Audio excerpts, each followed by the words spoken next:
Salut tout le monde! Il existe un film adapté d'un livre pour enfants de Amy Rosenthal qui s'appelle Yes Day, ou Le jour oui. L'idée c'est que si les enfants sont suffisamment sages, alors comme récompense, les parents sont obligés de dire oui à toutes les demandes des enfants pendant un jour. C'est le jour oui. Dans le film, les enfants demandent par exemple à manger une énorme glace, à aller au parc d'attractions, à faire une fête à la maison avec plein d'amis, ou encore aller à un concert. Pour un enfant, les règles des parents sont vues parfois comme des contraintes, des choses qui empêchent de s'amuser. En fait, il y a quand même des règles, même pour le jour oui. Les demandes doivent quand même être raisonnables. Et s'il est vrai que certains parents donnent trop de règles aux enfants, en général, les règles des parents sont quand même sensées. Ça sert à quelque chose. Trop manger de bonbons ou passer trop de temps sur les écrans, ce n'est pas bon pour la santé. Faisons le parallèle avec Dieu. Avec Dieu aussi, il y a des règles ou des lois à suivre. Et pourtant, il y a du bien dans les règles données par Dieu. C'est ce que nous allons voir dans le texte du jour, Psaume 119, 97 à 112. J'aime beaucoup ta loi, je réfléchis sur elle tous les jours.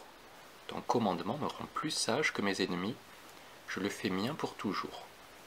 Je suis plus savant que tous ceux qui m'enseignent, car je réfléchis longtemps à tes ordres.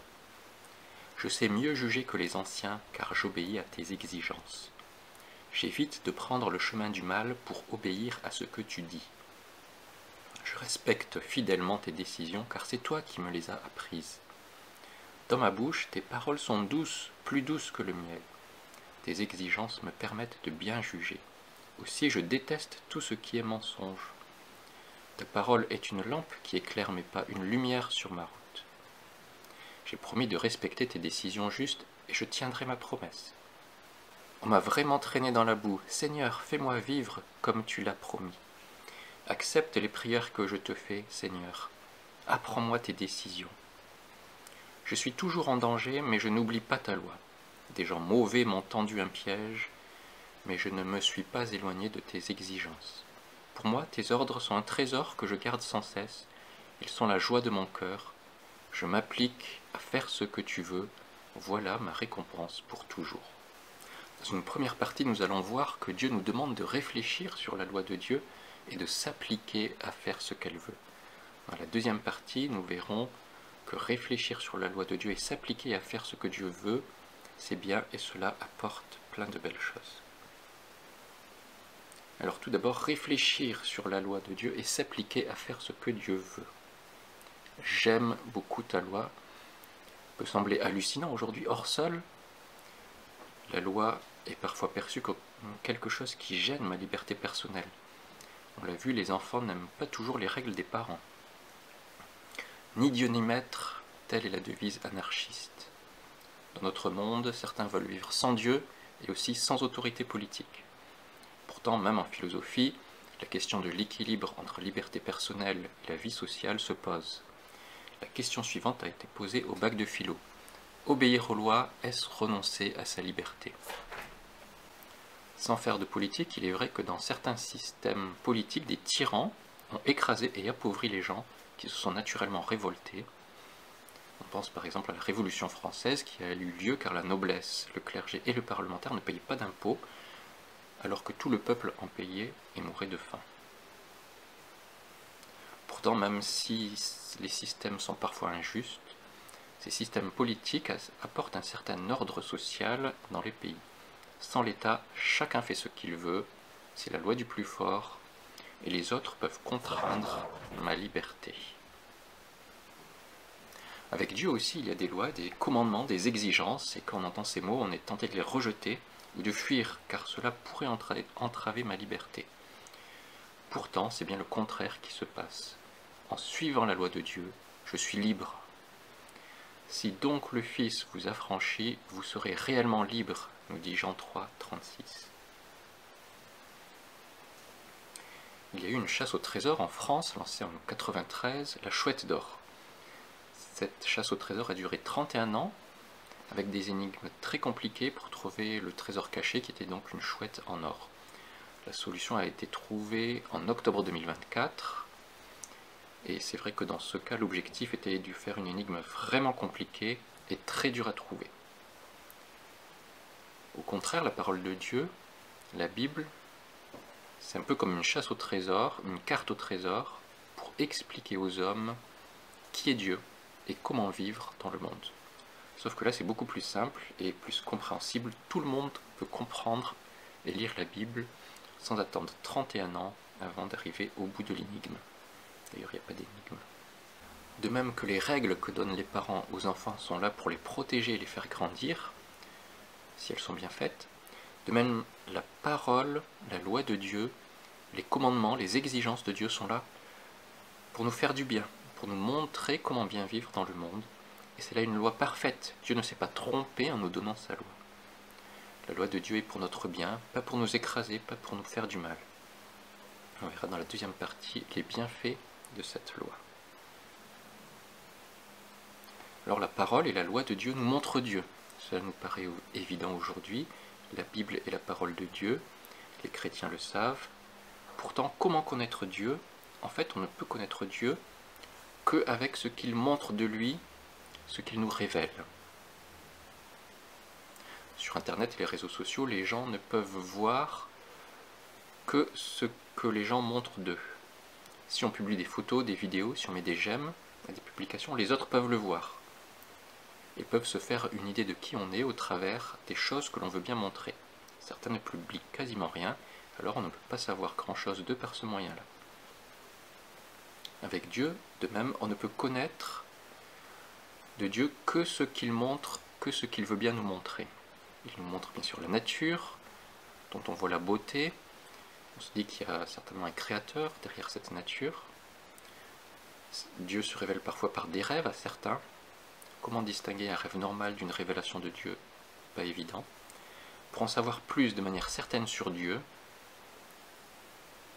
eh bien, il faut que Dieu se révèle à nous. Et Dieu a choisi de se révéler à nous par sa parole, par sa loi, par la Bible.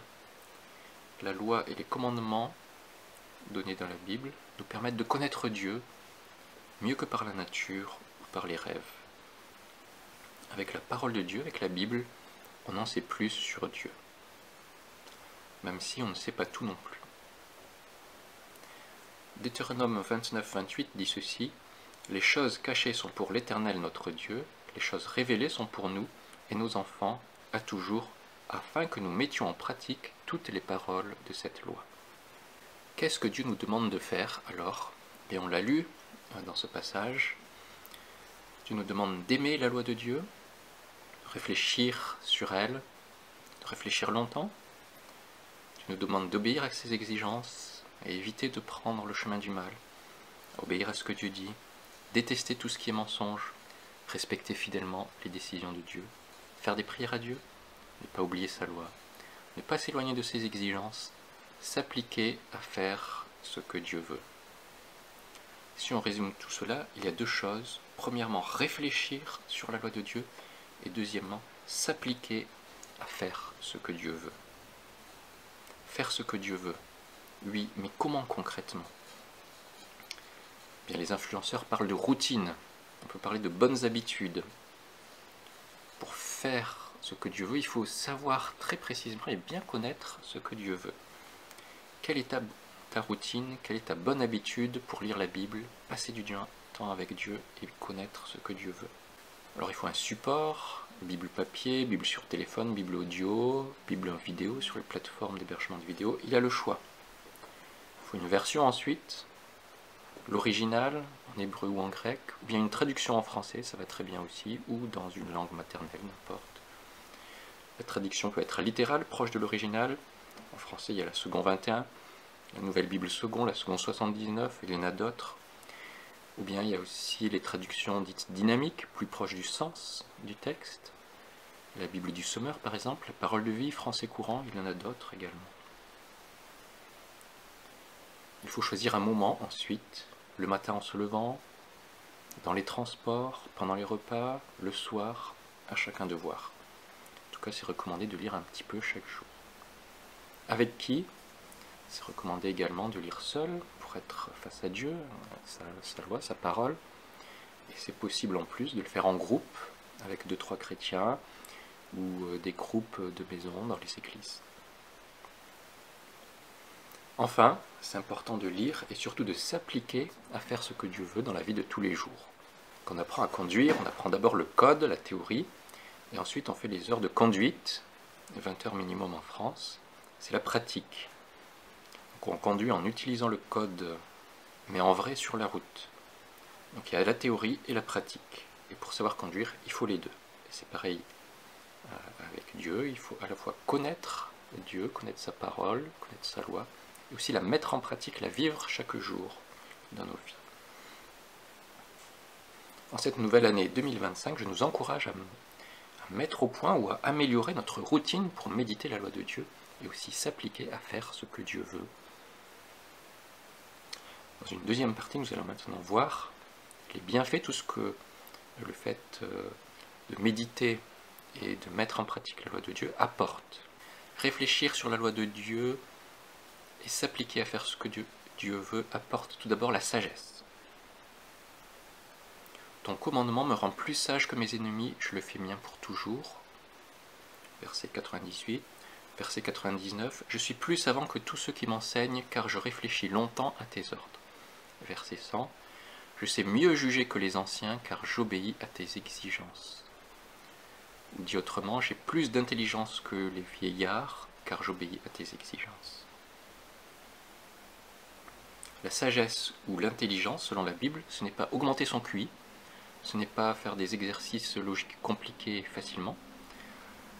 La sagesse, l'intelligence, c'est connaître Dieu, connaître sa parole, connaître ses commandements, connaître ses ordres. Voilà la sagesse selon Dieu.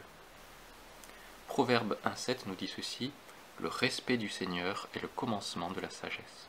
Ceux qui se moquent des enseignements et des conseils des sages sont des personnes stupides. Si tu médites la loi de Dieu et que tu la mets en pratique, alors oui, tu es sage et intelligent. Dans certaines cultures, comme la culture hébraïque du temps de la Bible, ou d'autres cultures comme par exemple la Corée, les personnes âgées sont plus respectées que les jeunes, certainement parce qu'elles ont plus d'expérience, en tout cas socialement c'est comme ça. En tout cas, d'après ce texte, on peut être vieux et intelligent, mais on peut aussi être vieux et stupide. D'ailleurs, on peut aussi être jeune et intelligent, et on peut aussi être jeune et stupide. La Bible dit « Je sais mieux juger que les anciens » ou « Je suis plus intelligent que les vieillards, car j'obéis à tes exigences ». L'âge ne suffit pas. Pour être intelligent ou savoir bien juger, il faut surtout savoir obéir aux exigences de Dieu, d'après ce texte. La lumière ensuite. Ta parole est une lampe qui éclaire mes pas, une lumière sur ma route. Ce verset est bien connu, la parole de Dieu est une lumière qui éclaire nos pas, elle peut guider nos vies. La loi de Dieu est une lumière qui éclaire la route avec Dieu. Sans lumière, c'est très facile de trébucher et de tomber, c'est difficile d'avancer vite. D'ailleurs, même avec la lumière, on peut quand même trébucher et tomber si on ne regarde pas où on marche. La douceur, ensuite. Dans ma bouche, tes paroles sont douces, plus douces que le miel. C'est là l'image d'une bonne chose à manger, d'un bon repas, qui contraste particulièrement avec ce que la personne qui a écrit ce psaume a vécu. Il dit qu'il est en danger, qu'il est traîné dans la boue, que des gens mauvais lui ont tendu un piège. Et malgré tout, il a continué à compter sur Dieu. Et la loi du Dieu est quelque chose d'agréable pour lui, de doux, malgré les épreuves difficiles qu'il traverse. La loi de Dieu, la parole de Dieu est quelque chose de doux qui apaise, quelque chose de vivifiant, comme l'eau dans le désert. C'est quelque chose qui revigore. La parole de Dieu n'est pas comme du sable qui dessèche. Il me semble que personne ne lit le code d'Alloz comme livre de chevet, ce code qui donne la loi française, peut-être les juges ou les avocats, je ne sais pas. Par contre, tout le monde peut lire la Bible comme livre de chevet. Ces paroles sont douces comme le miel. Un héritage ou un trésor. Verset 111. Pour moi, tes ordres sont comme un trésor que je garde sans cesse. Ils sont la joie de mon cœur. Ou encore, tes instructions sont pour toujours mon héritage, car elles font la joie de mon cœur. Cela rejoint ce qu'il dit dans 1 Pierre 1,3. Béni soit Dieu, le Père de notre Seigneur Jésus-Christ, conformément à sa grande bonté, il nous a fait naître de nouveau à travers la résurrection de Jésus-Christ pour une espérance vivante, pour un héritage qui ne peut ni se détruire, ni se souiller, ni perdre son éclat.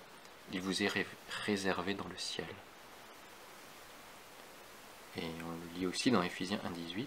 Je prie que Dieu illumine les yeux de votre cœur pour que vous sachiez quelle est l'espérance qui s'attache à son appel, quelle est la richesse de son glorieux héritage au milieu des saints. La Bible nous révèle, nous montre comment nous approcher de Dieu, comment être réconcilié avec lui et comment être sauvé. Non pas en suivant une loi, mais en croyant en Jésus et en nous repentant, en demandant pardon pour les péchés qui nous éloignent de Dieu. Et ensuite, cette loi est comme un trésor pour nous, un héritage qui nous est réservé dans le ciel. La loi ne sert pas à gagner notre salut. Notre salut est déjà gagné par Jésus-Christ qui est mort pour nos péchés. Et cette loi est là pour nous guider dans nos vies de tous les jours. Cet héritage se vit dès aujourd'hui et aussi à venir après notre mort, car Jésus est ressuscité, il nous a préparé une place auprès de lui. Cet héritage ne peut être ni volé ni perdu. Il y a la joie aussi, comme conséquence de réfléchir et de mettre en pratique la loi de Dieu. Pour moi, tes ordres sont la joie de mon cœur.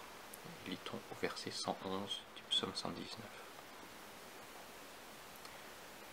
Dès le premier verset du psaume 119, on peut lire ceci. Ils sont heureux, ceux qui se conduisent parfaitement, qui respectent la loi du Seigneur. Au verset 2, ils sont heureux, ceux qui obéissent à ses ordres, ils cherchent le Seigneur de tout leur cœur. On peut aussi le lire au verset 14, toujours du psaume 119. Je suis heureux d'obéir à tes ordres, comme si je possédais toutes les richesses du monde. Obéir aux ordres de Dieu rend heureux. Qui l'eût cru? Et pourtant, c'est bien ce qui nous est dit dans ce texte. D'ailleurs, être heureux, c'est là le but de la vie chrétienne, d'après le catéchisme de Westminster. La première question est celle-ci. Quel est le but principal de la vie de l'homme? Et la réponse est: le but principal de la vie de l'homme est de glorifier Dieu et de trouver en lui son bonheur éternel. Suivre Dieu, suivre la loi de Dieu, ce n'est pas choisir de vivre tristement. C'est vivre dans la joie, c'est vivre heureux. C'est ce que je nous souhaite à chacun, de pouvoir nous ressourcer en Dieu, d'obéir à sa loi et de trouver en Dieu notre joie en 2025. Si nous voulons être heureux, nous savons ce qu'il faut faire. La vie, enfin. Verset 107. On m'a vraiment traîné dans la boue. Seigneur, fais-moi vivre comme tu l'as promis. On le voit aussi dans Matthieu 4,4 où il est dit ceci. Il est écrit, l'homme ne vivra pas de pain seulement, mais de toute parole qui sort de la bouche de Dieu. C'est Jésus qui cite ici Deutéronome 8,3. Jean 3,36. Celui qui croit au Fils a la vie éternelle. Celui qui ne croit pas au Fils ne verra pas la vie, mais la colère de Dieu reste au contraire sur lui. Celui qui a écrit le psaume espère en Dieu, il espère que Dieu va lui donner la vie. Par la suite, avec Jésus, on a vu que Jésus a donné la vie à tous ceux qui croient en lui. Si aujourd'hui tu crois que Jésus est venu sur la terre, qu'il est mort pour tes péchés, tu lui demandes pardon pour tes péchés, alors tu as la vie en Jésus. Et tu peux suivre sa loi ensuite pour être heureux. Conclusion, réfléchir sur la loi de Dieu et s'appliquer à faire ce que Dieu veut apporte la sagesse, la lumière, la douceur, l'héritage, la joie et la vie. Je nous encourage à vérifier notre routine ou à l'améliorer pour méditer, pour réfléchir à cette loi de Dieu et aussi à s'appliquer à faire ce qu'elle veut. Si ce n'est pas le cas, je nous encourage à mettre au point cette routine et à prendre une bonne résolution avec Dieu. Est-ce que tu es heureux? C'est possible que non, soit parce que nous vivons sans Dieu, soit parce que les soucis de la vie ou le péché nous ont éloignés de Dieu. Et ce texte du psaume 119, 97 à 112 nous encourage à réfléchir sur la loi de Dieu, nous encourage à nous appliquer à faire ce que Dieu veut Dieu veut, car cela apporte la sagesse, la lumière, la douceur, l'héritage, la joie et la vie. Bye bye.